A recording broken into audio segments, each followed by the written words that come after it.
কাজ জরুরি কোনটা কাজ করণীয় যে সন্তানের পিতা মাতা দুনিয়া থেকে বিদায় হয়ে গেছে ওই সন্তানের জন্য কোনটি কাজ করণীয়। এক নাম্বার হলো মৃত পিতা মাতার জন্য সন্তানের করণীয় হলো নিয়মিত দোয়া করা।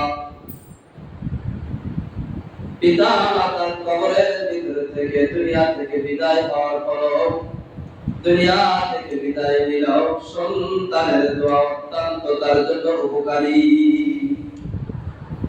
সন্তানের দোয়ার মাধ্যমে পিতা মাতার পরকালীন সুখ হয়, কবর থেকে কবরের আযাব থেকে সে রক্ষা পায়।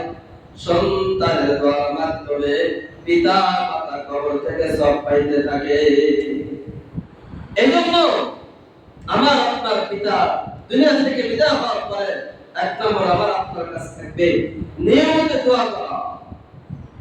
عن أبي هريرة رضي الله تعالى عنه قال إذا مات الإنسان انقطع عنه عمله।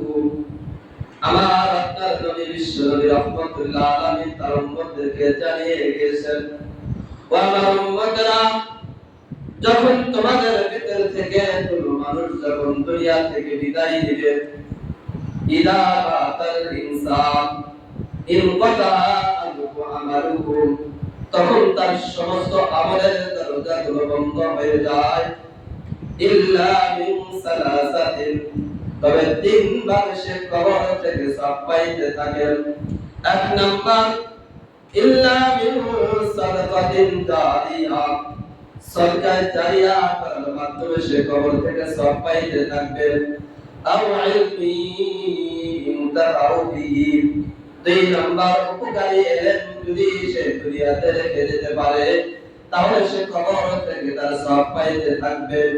দ্বিতীয় নাম্বার আও ওয়ালাদিন সালিহিন ইয়াদউ লাহু, আল্লাহ নবী সাল্লাল্লাহু আলাইহি বলেন, ওই মৃত্যু ব্যক্তি যদি তার একটা সন্তান দুনিয়াতে রেখে যেতে পারে আর ওই সন্তান যখন তার পিতা মাতার জন্য আল্লাহ তাআলার কাছে হাত উঠায় যখন দোয়া করবে, আল্লাহ ওই ব্যক্তির সন্তানের দোয়ার সবগুলো কবর থেকে পিতা মাতা পাইতে থাকে।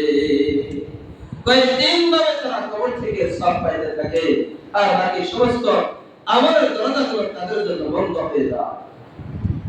আমি আর আপনি আল্লাহ তাআলার কাছে আমার পিতা মাতার জন্য কিভাবে দোয়া করব, আল্লাহ তাআলা আমাদেরকে সেটাও শিখিয়ে দিয়েছেন। আল্লাহ তাআলা সূরা বনী ইসরাঈলের 24 নম্বর আয়াত আল্লাহ তাআলা বলেন, রব্বিরহামহুমা কামা রাব্বায়ানি সগীরা।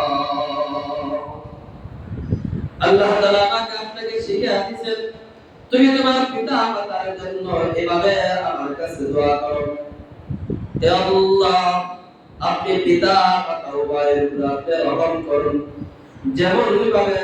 যেভাবে তিনি আমাদেরকে শৈশবকালে লালন পালন করেছে।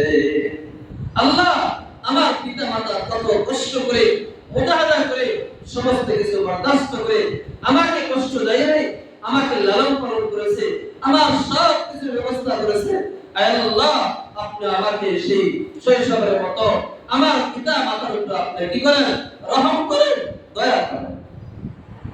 আল্লাহ রাব্বুল আলামিন সূরা ইব্রাহিমের 41 নম্বর আয়াত আল্লাহ তাআলা বলেন, রব্বিগফিরলি ওয়া লিওয়ালিদাইয়া ওয়া লিল মুমিনিনা ইয়াওমা ইয়াকুমুল হিসাব। হে আল্লাহ, আপনি আমাকে, আমার পিতা মাতাকে এবং সকল মুমিনদেরকে আপনি ক্ষমা করেন। আল্লাহ রাব্বুল আলামিন সূরা নূর 28 নম্বর আয়াতে তার বান্দাদেরকে শিক্ষা দিয়েছেন, বান্দা তুমি আমার কাছে তোমার পিতা মাতার জন্য কিভাবে তুমি দোয়া করবা তুমি শুনে রাখো, শিখে রাখো। রব্বিগফিরলি ওয়া লিওয়ালিদাইয়া ওয়া লিমান দাখালা মুমিনান ওয়া লিল মুমিনিনা ওয়াল মুমিনাতি ওয়া লা তাজিদিজ জালিমিনা ইল্লা তাবারা। আল্লাহ তাআলা শিক্ষা দিয়েছেন, হে আমার প্রভু, আপনি আমাকে, আমার পিতা মাতাকে এবং সমস্ত মুমিন বান্দাদেরকে যারা আমার গৃহে ঈমান অবস্থায় প্রবেশ করেছে এবং দুনিয়ার সকল মুমিন পুরুষ এবং সকল মুমিন নারীদেরকে আপনি ক্ষমা করে দেন, তাদেরকে মাফ করে দান। ওয়ালা তাজিদিল যালিমিনা ইল্লা তাবারা। একমাত্র আপনি জালেমদের জন্য ধ্বংসকে আপনি বৃদ্ধি করে দান, জালেমদেরকে ধ্বংস করে দান। এভাবে আমাদেরকে দোয়া শিখাইছে। আমি আপনি আমার পিতা মাতার জন্য, মৃত্যু সেই পিতা মাতার জন্য কিভাবে দোয়া করব?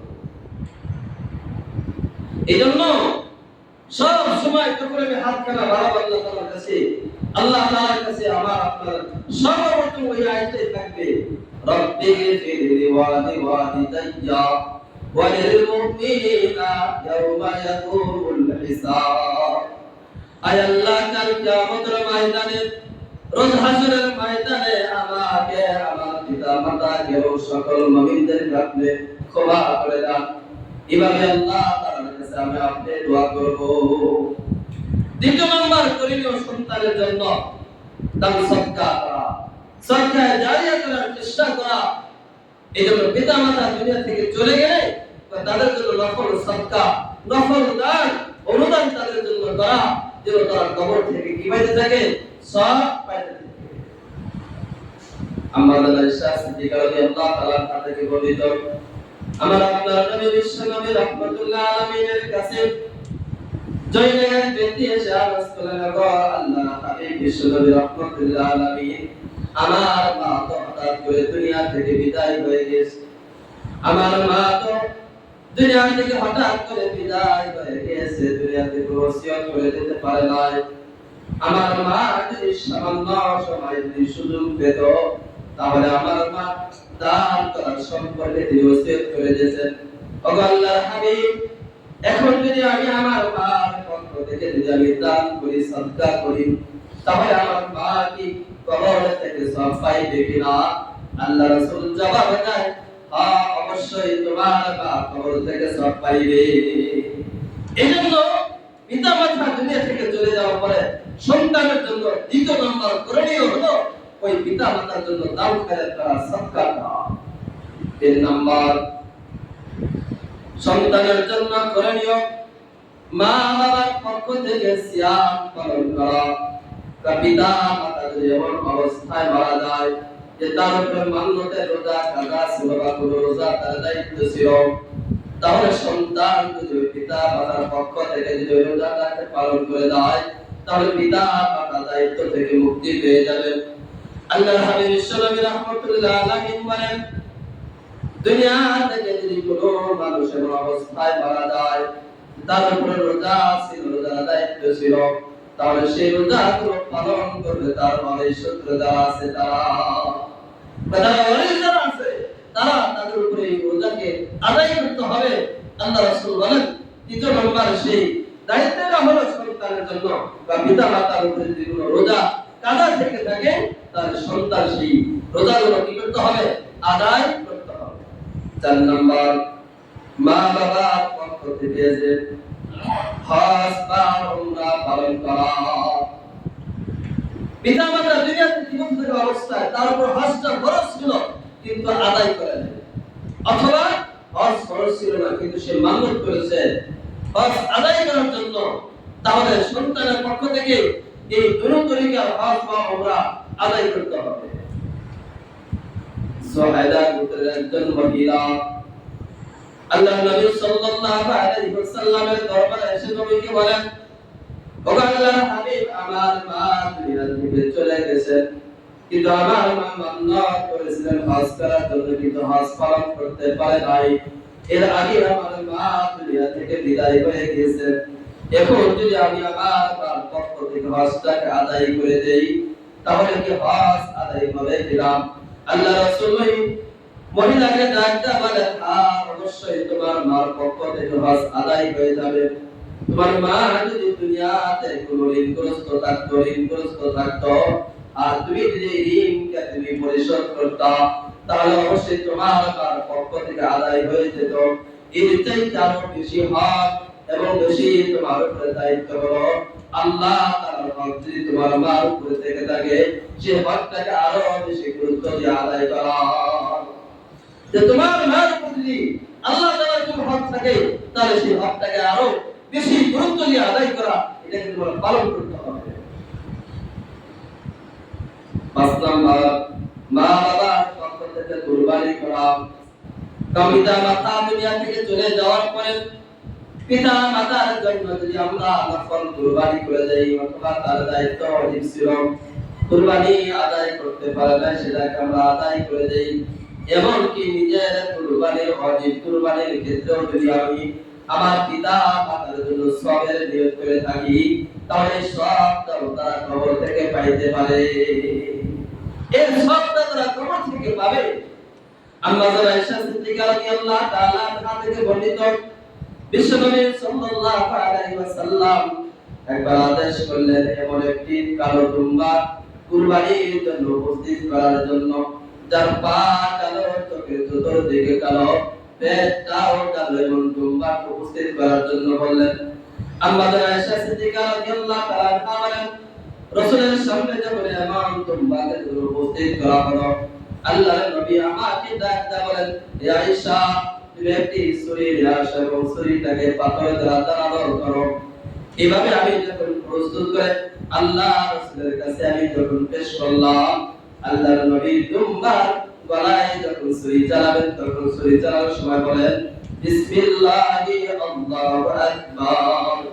এভাবে যখন আল্লাহ তাআলার নামে যখন জবাই করলেন এবং সাথে সাথে তিনি এগুলো বললেন, হে আল্লাহ এটা আমার এবং আমার বংশধর এবং আমার সকল মুমিন বান্দা বান্দীদের পক্ষ থেকে আপনি কবুল করেন। আল্লাহ রাসূল এটাকে কুরবানি দেওয়ার সময় বললেন আমার এবং আমার বংশধর এবং আমার সমস্ত মুমিন বান্দা বান্দাদের পক্ষ থেকে এই কুরবানিকে আপনি কবুল করেন। এইজন্য আমরা আমাদের পিতা মাতার পক্ষ থেকে আমরা কুরবানি দিতে পারবো তাদের সওয়াবের জন্য। ৬ নাম্বার, মা বাবার ওসিয়তকে পূর্ণ করা। পিতা মাতা দুনিয়া থেকে জীবিত থাকা অবস্থায় এমন কোন কাজের ব্যাপারে ওসিয়ত করে গেছে যে কাজটা পূর্ণ মানবিক কাজ, তাহলে পিতা মাতার সেই ওসিয়তকে সন্তানের পক্ষ থেকে আদায় করা করে নিয়ম। তো পিতা মাতার সে রেখে যাওয়া সম্পত্তি ৩ ভাগের ১ ভাগ সম্পত্তি দ্বারা সে পিতা মাতার নেককার ওসিয়তগুলো পূর্ণ করা। এই জন্য সন্তানের উপরে এগুলো কাজ অত্যন্ত জরুরি এবং করণীয়।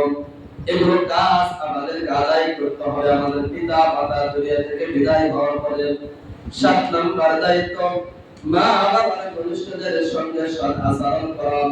আমার পিতা দুনিয়াতে জীবিত থাকা অবস্থায় যাদের সাথে চলাফেরা করতেন, যাদের যে সমস্ত বন্ধু বান্ধবদের সাথে মেলামেশা করতেন, তাদের সাথে ঘোরাফেরা করতেন, আমার সন্তানের দায়িত্ব হলো আমার পিতা মাতার বন্ধু বান্ধবদের সাথে সৎ আচরণ করা, তাদের সাথে উত্তম চরিত্র আখলাকের পরিচয় দেওয়া। যেন এগুলো করার মাধ্যমে আমার পিতা মাতার কবর থেকে সব পাইবে। আপনার একজন সাহাবী, বিশিষ্ট সাহাবী হযরত আব্দুল্লাহ ইবনে দিনার রাহমাতুল্লাহ আলাইহি, উনি বলেন হযরত আব্দুল্লাহ ইবনে ওমর রাদিয়াল্লাহু তাআলা যখন মক্কার পথে হাঁটতেছিলেন, রাস্তার ভিতরে একজন বেদুইন ব্যক্তির সাথে সাক্ষাৎ হয় আর তিনি তাকে সর্বপ্রথম সালাম দিলেন।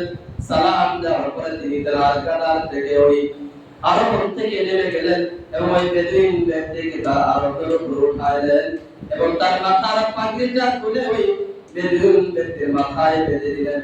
হযরত আব্দুল্লাহ ইবনে দিনার রাহমাতুল্লাহ আলাইহি বলেন, আমরা তাকে বললাম এটা একজন গ্রাম্য ব্যক্তি, তাকে তাদেরকে সামান্য কিছু করলে তো তারা অনেক খুশি হয়, যথেষ্ট মনে করে, এত কিছু করার কি প্রয়োজন ছিল?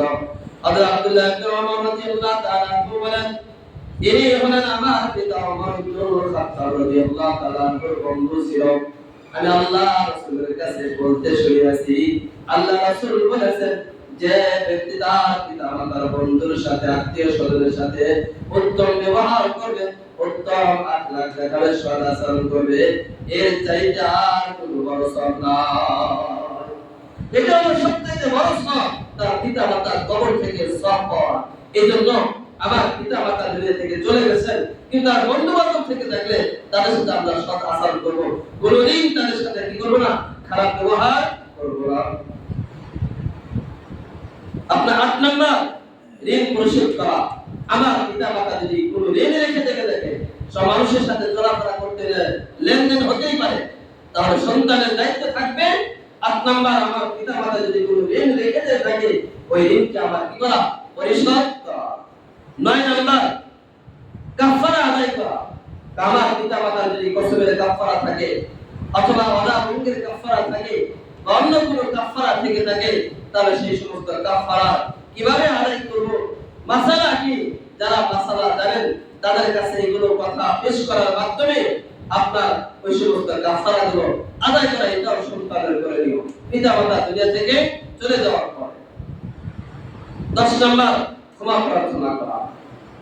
আমি যখন আল্লাহ তাআলার কাছে হাত বাড়াইব, পিতা মাতার জন্য ক্ষমা প্রার্থনা করতে হবে, ক্ষমা চাইতে হবে আল্লাহ তাআলার কাছে। আল্লাহ তাআলার কাছে বারবার ক্ষমা চাইতে হবে। এমন হতে পারে সন্তানের দোয়া রসুলাম আল্লাহ তাআলা তার কবরে আযাবকে চিরতরে মাফ করে দিবেন, ফুলচের রাস্তাকে পার করার জন্য সহজ করে দিবেন, হাসরের ময়দানে উত্তপ্ত থেকে তাকে মুক্তি দিয়ে জান্নাতের ফয়সালা করে দিবেন। এজন্য আমার আপনার করণীয় হবে 10 নাম্বার, পিতা মাতার জন্য ক্ষমা প্রার্থনা করা আল্লাহ তাআলার কাছে। 11 নাম্বার, বাবা মার ভালো কাজসমূহ অব্যাহত রাখা। মানে আমার পিতা মাতা দুনিয়াতে জীবন থাকা অবস্থায় মাদ্রাসায় মসজিদে কোনো কল্যাণী কাজে এইভাবে মাসকে মাস বছরকে বছর ওই জায়গায় তিনি কোনো মাদ্রাসা মসজিদের খিদমতে শরীক থাকতেন, কম বেশি দিয়ে বা এই সমস্ত অনুদানের ক্ষেত্র সন্তানের সাধ্য অনুযায়ী এগুলো বাবা মার সেই কাজগুলো কি রাখা, ধরে রাখা, বাকি রাখা। আমিও ভাবে কি করবো, দিয়ে যাব। 12 নাম্বার, পিতা মাতার কবর জিয়ারত করা। আমাদের ভিতরে অনেক সন্তান এমন আছে বাবাকে 5 বছর 10 বছর হয়ে গেল, ওই বাবা মার কবরকে জিয়ারত করা আমার আপনার কি হয় না, কোনো নসিব হয় নাই। এইজন্য পিতা মাতার কবরকে প্রতিদিন জিয়ারত করা, প্রতিদিন না করেন সপ্তাহে একদিন করেন, সপ্তাহে একদিন সুযোগ হয় না মাসে একবার করেন, আমার আপনার কমাস কম এইভাবে বছরে দিলে কয়েকদিন যেন আমি কবর জিয়ারত করতে পারি, সেভাবে নিজের কাছে কি করতে হবে, সময় বেছে নিতে হবে। 13 নাম্বার, আমার পিতা মাতা কোন কাজে ওয়াদা করে থাকলে কিন্তু দুনিয়া থেকে চলে গেছে, ওয়াদা পূরণ করতে পারে নাই, সেই ওয়াদাটাও পালন করা সন্তানের উপরে দায়িত্ব। যেমন আমার পিতা বলে গেছে আজকে শুক্রবার মসজিদে কালেকশন হচ্ছে, বলে গেল আমি মসজিদের জন্য 10 ব্যাগ সিমেন্ট দেব। আল্লাহ তাআলার কি মহিমা, রাতে সে দুনিয়া থেকে বিদায় হয়ে গেল। এখন এটা কে পালন করবে, এটা তার সন্তানের উপরে দায়িত্ব। তার করণীয় তার সাধ্য অনুযায়ী সেই অনুদানকে কোন জায়গায় পিতা মাতা ওয়াদা করে থাকলে সেটা কি করা, পালন করা। 14 নাম্বার, পিতা মাতা যদি কোনো পাপ কাজে অংশগ্রহণ করে থাকে, পাপ কাজে নিয়ত করে থাকে, পাপ কাজ চালু করে থাকে, ওই সমস্ত পাপ কাজকে বন্ধ করতে হবে। যেমন আমার পিতা মাতা যদি কোনো গান বাজনা বা কোনো আপনার কি যে সমস্ত গুনাহের থেকে অনুষ্ঠান হয় এগুলো করার ক্ষেত্রে আমার বাবার ভূমিকা আছে, এখানে টাকা দেওয়া আছে বা এগুলো কাজের ক্ষেত্রে আমার বাবার ভূমিকা আছে, বা এগুলো সন্তানের দায়িত্ব হলো এগুলোকে বন্ধ করতে হবে, যেন এই সমস্ত পাপ কাজ যেন আর চালু না হয়। 15 নম্বর, মা বাবার পক্ষে মানুষের কাছে ক্ষমা প্রার্থনা করা। আমার মা অমুকের কাছে অমুককে কষ্ট দিয়েছে, অমুকের সাথে খারাপ আচরণ করেছে, ওই সমস্ত ব্যক্তিদের কাছে গিয়ে গিয়ে ওই মা বাবার জন্য মানুষের দাঁড়ে দাঁড়ে গিয়ে কি চাওয়া, ক্ষমা চাওয়া। এই 15টা কাজ হলো পিতা মাতা দুনিয়া থেকে চলে যাওয়ার পরে সন্তানের উপরে এই 15টা কাজ হলো করেও বা এগুলো করার মাধ্যমে পিতা মাতা সেই কবর থেকে সওয়াব পাবে এবং তাদের কোনো আযাবের ফয়সালা হয়ে থাকলে আল্লাহ তাআলা কি করে দেবেন, মাফ করে দেবেন। এইজন্য আমরা সবাই যারা আমরা এই 15টা কাজ আমাদের সকলেরই করা উচিত। এজন্য আল্লাহ তাআলা আমাদের সকলকে যেন পিতা মাতা তাদের দুনিয়া থেকে বিদায় হয়ে গেছে বা আমাদের 15টা কাজ করার জন্য তৌফিক দান করেন। যারা যারা তোমার তারা কাজ সুন্দর করে সেটা সুন্দর করে